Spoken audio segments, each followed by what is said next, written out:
Hi, আমার নাম অঙ্কিত and hope all of you are doing well.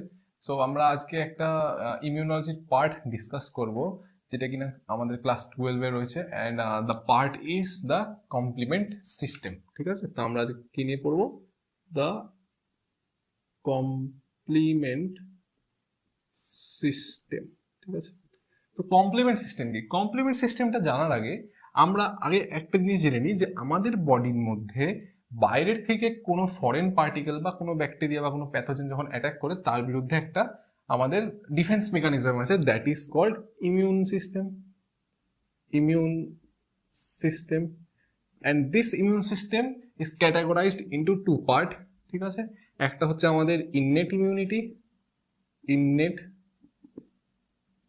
Immunity, আর একটা হচ্ছে আমাদের adaptive immunity, adaptive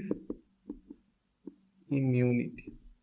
innate immunity কখন হয়? ইননেট ইমিউনিটিটা যেটা আমাদের বাই বার্থ প্রেজেন্ট থাকে, মানে যেগুলো আমাদের বাই ডিফল্ট প্রেজেন্ট থাকে। ঠিক আছে, তো ইননেট ইমিউনিটি আমাদের বাই বার্থ। আর অ্যাডাপটিভ ইমিউনিটি, অ্যাডাপটিভ ইমিউনিটি হচ্ছে কি যেটা আমাদের কোনো একটা প্যাথোজেন বা কোনো একটা ব্যাকটেরিয়ার বডিতে এক্সপোজার হলো, তো তার ফলে কি হচ্ছে আমার বডির মধ্যে সেই ব্যাকটেরিয়া বা সেই প্যাথোজেনের রেসপেক্টে স্পেসিফিক কিছু ডিফেন্স মেকানিজম তৈরি হলো, দ্যাট ইজ অ্যাডাপটিভ। ঠিক আছে, তো কমপ্লিমেন্ট সিস্টেম বেসিক্যালি ইননেট ইমিউনিটির পার্ট, বাট এই complement system also bridges between the two system, মানে দুটো সিস্টেমকে কানেক্ট করতে হেল্প করে এই কমপ্লিমেন্ট সিস্টেমটা।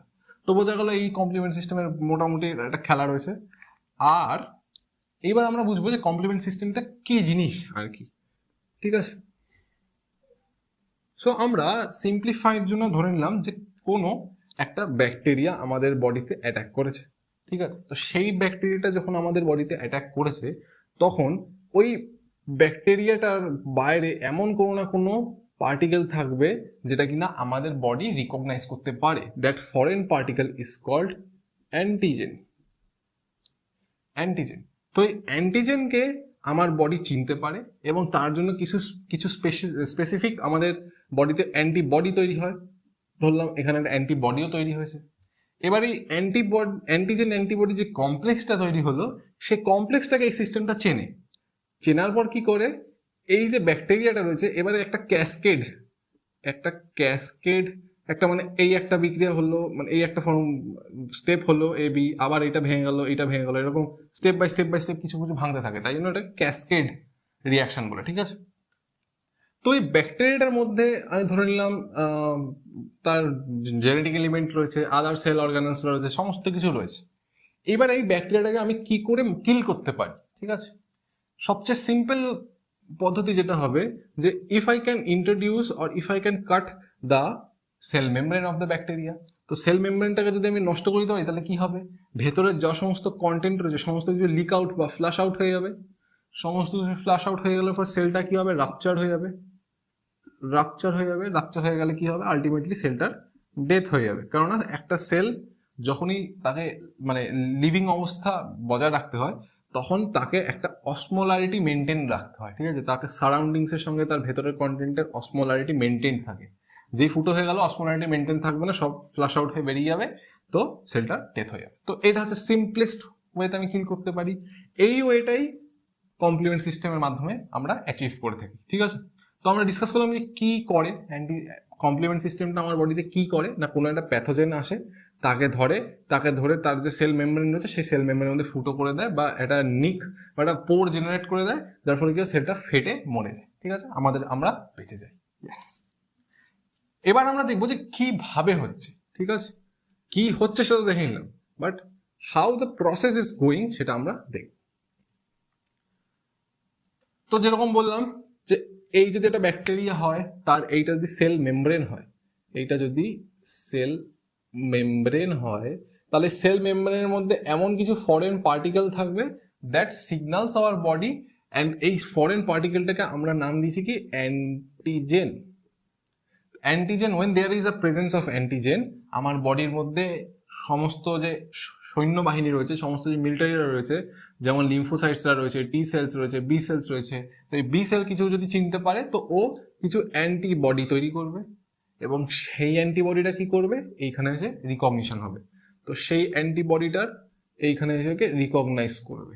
বলে রাখি অ্যান্টিবডির দুটো পার্ট হয়, এই উপরের পার্টটা যেটাকে রিকগনাইজ করে সেটাকে FAB বলে, ফ্র্যাগমেন্ট অফ অ্যান্টিজেন বাইন্ডিং। আর এই যে পার্টটার সঙ্গে অন্য কোনো প্রোটিন বা অন্য কোনো সেল এসে কানেক্ট হয় এবং সেটাকে বুঝতে পারে, তাকে বলা হচ্ছে কি ফ্র্যাগমেন্ট অফ ক্রিস্টালাইজেবল, FC হল। ঠিক আছে, তো এই রিজনটা কোনটা? এই রিজনটা FC। এই রিজনটা কোনটা? এই রিজনটা FAB হলো। এইবার যখন অ্যান্টিজেন অ্যান্টিবডি কমপ্লেক্স তৈরি হলো, তাহলে অ্যান্টিজেন অ্যান্টিবডি কমপ্লেক্স তৈরি যখন হলো, তখন কি হবে? এই কমপ্লিমেন্ট প্রোটিনের মধ্যে এই কমপ্লিমেন্ট সিস্টেমের মধ্যে অনেকগুলো প্রোটিন থাকে। কতগুলো প্রোটিন থাকে না? 30টা প্রোটিন থাকে। এই 30টা প্রোটিন কেমন হয়? এরা সবাই সিরাম প্রোটিন হয়। অল আর সিরাম প্রোটিন, অল আর সিরাম প্রোটিন। আর এই মিশনটা, মানে এই যে ব্যাকটেরিয়াটাকে এলিমিনেট করবে, এই মিশনটার জন্য 9টা প্রোটিনকে দরকার হয়। তাদের কিরম নাম? C1 থেকে C9 পর্যন্ত। কেন সি নাম দেওয়া হয়েছে? কেন কমপ্লিমেন্টের পার্ট, তাই জন্য সি, এই সি থেকে এই সি দেওয়া হয়েছে। আর 1 থেকে 9 মানে যে সিকোয়েন্সে এদেরকে ইনভেন্ট করা হয়েছে, ইনভেন্ট বা এদেরকে যখন খুঁজে পাওয়া গেছে, সেই সিকোয়েন্স অনুযায়ী 1 to 9 হয়েছে। ঠিক আছে, এমন না যে ফার্স্টে আসে তার নাম 1, সেকেন্ডে আসে তার নাম 2, এরকম না। তো যাই হোক, আমাদের বডিতে অ্যান্টিজেন অ্যান্টিবডি কমপ্লেক্স তৈরি হলো। যেই কমপ্লেক্স তৈরি হবে, তখন কি হবে? এই যে C1 প্রোটিনটা আমরা দেখলাম, এই C1 প্রোটিনটা 3টে পার্টে ডিভাইড হয়ে যাবে। কি কি পার্ট? একটা C1Q, একটা C1R, একটা C1R, আর একটা C1S। এই 3টে পার্টে ডিভাইড হয়ে যাবে। ঠিক আছে, এইবার এই C1Qটা এই FC রিজনে গিয়ে বসবে। এই FC রিজনে গিয়ে ধরলাম বসলো। ঠিক আছে, বসার পর কি করবে? বসার পর এইখান থেকে C4 প্রোটিনটা আসবে। C4 প্রোটিনটা বলি হতে আসবে, আর কিছু করে না। C4 এর খুশির দিন শেষ। C4 যেই আসবে, C4 যেই C1 এর কাছাকাছি আসবে, তখন এই CR অ্যাক্টিভ হবে। এই CR কি? এই CR হচ্ছে কি একটা সেরাইন প্রোটিয়েজ। তো সেরাইন প্রোটিয়েজ যেই অ্যাক্টিভ হয়ে যাবে, তখন C4 কে কেটে কি করবে? C4 কে কেটে দুভাগে ভাগ করে দেবে। একটা হবে C4A আর একটা হবে C4B। আগেই বলে রাখি, এই যে ক্যাসকেডে আমরা যাব, এইখানে most of the C proteins will be divided into two parts, one is A, one is B। Usually যে A পার্ট ইজ স্মল, মানে এটা ছোট হয়, আর B পার্টটা বড় হয়, এটা ফাংশনাল বেশি হয়, ফাংশনালিটি বেশি হয়। তো A পার্ট কি করে? A পার্ট আমরা পরে দেখবো A পার্ট কি করে, বাট B পার্টটা কি করছে আগে আমরা সেটা ফলো করবো, সেটাই আমাদের মেন ফোকাস হবে। ঠিক আছে, একমাত্র এক্সেপশন দেখা যায় C2 এর ক্ষেত্রে, যেটা আমি বলছি। তো এখানে C4B C4A তৈরি হলো। যেই C4 ভেঙে যাবে, তখন কি হবে? C2 আসবে। C2 এর কপাল খারাপ, C2 C4B কে চিনে ফেলবে। যেই চিনে ফেললো, এই C4B এর জন্য, for the presence of C4B, C2 also divides into two parts, that is C2A and C2B. এইখানে কে? C4A চলে যাচ্ছিল অন্য কাজ করতে, অন্য জগতে চলে যাচ্ছিল। এখানে C2B অন্য জগতে চলে যাবে। তাহলে কে কে রয়ে গেল? C4B আর C2A। এরা দুজন মিলে একটা কমপ্লেক্স তৈরি করবে। কি নাম হবে? C4B2A। এইটারই আরেকটা নাম C3 কনভার্টেজ। C3 convertase. তো আমার এখানে C3 কনভার্টেজ তৈরি হয়ে গেল। ঠিক আছে, এবার C3 কনভার্টেজ যে তৈরি হয়ে গেল, তো এবার আমার বডিতে C3 কনভার্টেজ তৈরি হলো। এবার এই C3 কনভার্টেজ C3 কে ধরবে, C3 কে ধরে ওকে ভেজে রেখে দেবে। কি কি তৈরি করবে? C3A আর করবে C3B। ঠিক আছে, C3A আবার ঘুরতে চলে যাবে কোথাও একটা, C3B পড়ে থাকবে।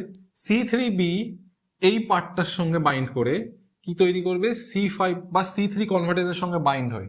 তাহলে C3B প্লাস C3 কনভার্টেজ কি তৈরি করবে? না C5 কনভার্টেজ তৈরি করবে। ঠিক আছে, এবার এই C5 কনভার্টেজ আবার কাকে কাটবে? C5 কনভার্টেজ এবার C5 কে কাটবে। এবার C5 এর পালা, C5 আসবে, C5 এসে C5A C5B তৈরি করবে। C5A আবার ঘুরতে চলে যাবে, কোথাও একটা ঘুরতে যাবে, সেটা কোথায় যাবে আমরা দেখছি। এইবার মনে করো আমরা আবার আমাদের একটা ব্যাকটেরিয়ার মেমব্রেনকে ধরে নিয়েছি, এটা ব্যাকটেরিয়ার মেমব্রেন। এবার ব্যাকটেরিয়ার মেমব্রেনের মধ্যে C5b এসে বসবে, C5b অ্যাটাচড হয়ে বসবে, এটাকে এটা আমার C5b। C5b কে যদি দেখতে আসবে তখন C6 7 C7 C8 এরাও বন্ধুর মতো চলে এসে এর পাশে এসে বসবে, ঠিক আছে। এই পাশে এসে বসার পর এবার C9 ভাববে যে আমার সব বন্ধুরা এখানে চলে গেছে, আমিও চলে যাই। C9 তখন এসে এখানে একটা চ্যানেল প্রোটিন টাইপের তৈরি করতে, একটা চ্যানেল প্রোটিন তৈরি করতে শুরু করবে, অনেকগুলো আসবে, অনেকগুলো C9 এসে কি করবে, একটা চ্যানেল তৈরি করবে। যেই চ্যানেলটা কি করবে, যতগুলো C9 আসতে হবে আস্তে আস্তে ওটা পেনিট্রেট বেশি করতে করতে একদম ভেতরের সাইটোসল পর্যন্ত পৌঁছে যাবে।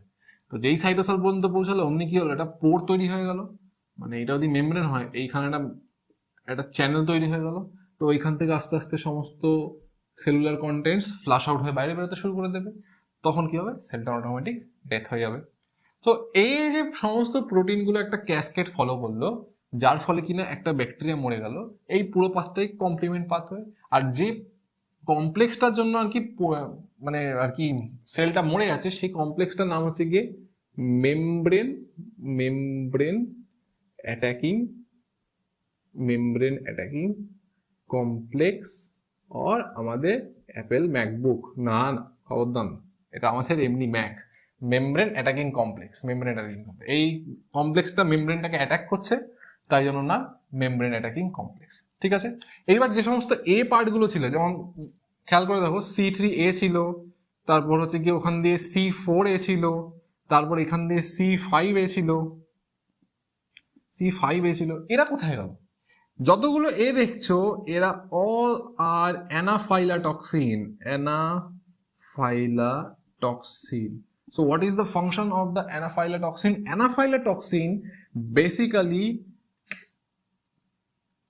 create a local inflammation. মানে কি, এই যে এ গুলো আরো সিগন্যাল দিতে শুরু করে দেবে। C3 এর সঙ্গে আবার ধরো কোনো একটা প্রোটিন এসে বাইন্ড করে আবার সে C3-4 কনভার্টেজটাকে তাড়াতাড়ি করে স্পিড বাড়িয়ে দেবে। আর এই C3A কি করতে পারে, অনেক সময় যে প্যাথোজেনটা থাকে তার বডিতে গিয়ে বসে থাকে, ঠিক আছে, বডিতে গিয়ে কোট হয়ে বসে থাকে। এই যে কোটিং প্রসেসটা হলো, এর ফলে কি হবে, কোনো ম্যাক্রোফাজ আসবে, ম্যাক্রোফাজ একে ইজিলি ফ্যাগোসাইটোসিস করে এলিমিনেট করে দিতে পারবে। তো তাই জন্য এখানে অপসোনাইজেশন প্রমোট করছে, অপসোনাইজেশন কিছুই না, অপসোনাইজেশন মানে হচ্ছে কি যে প্রসেসের মাধ্যমে আমরা কোনো একটা ফুডকে টেস্টি বানাতে পারি। এইখানে প্যাথোজেনটাকে টেস্টি বানাচ্ছে কার জন্য না, এই ম্যাক্রোফাজের জন্য। ম্যাক্রোফাজ, এই ম্যাক্রোফাজ কেন টেস্টি বলছি, কেননা যত C3A লেগে থাকবে তত এই ম্যাক্রোফাজ একটা রিসেপ্টর আছে, এ তত ভালো করে C3A এর সঙ্গে চিনতে পারবে, তত তাড়াতাড়ি করে ফ্যাগোসাইটোসিস করে ওকে এলিমিনেট করে দিতে পারবে, ঠিক আছে। তো এই যে পাথওয়েটা দেখলাম, যেটা কিনা কমপ্লিমেন্ট সিস্টেমে বলছি, এটা আমরা দেখলাম হচ্ছে গিয়ে ক্লাসিক্যাল পাথওয়ে। এছাড়াও আরো দুটো পাথওয়ে রয়েছে, ঠিক আছে, আমি খুব বেশি ডিটেলসে যাচ্ছি না, বাট শর্টে বলে দেওয়ার চেষ্টা করছি। সেটা হচ্ছে আরো দুটো পাথওয়ের নাম কি, একটা হচ্ছে অল্টারনেটিভ পাথওয়ে আর একটা হচ্ছে লেকটিন পাথওয়ে। একটা হচ্ছে অল্টারনেটিভ পাথওয়ে আর একটা হচ্ছে গিয়ে লেকটিন পাথওয়ে।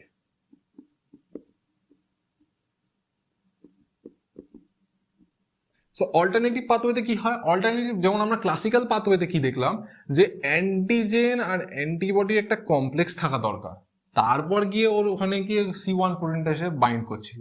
বাট এই অল্টারনেটিভ পাথওয়েতে কোনো অ্যান্টিজেন অ্যান্টিবডি কমপ্লেক্স দরকার নেই, এখানে জাস্ট কোনো একটা ফরেন মলিকিউলকে দরকার যে কিনা আমার এই কমপ্লিমেন্ট সিস্টেমকে ট্রিগার করতে পারবে।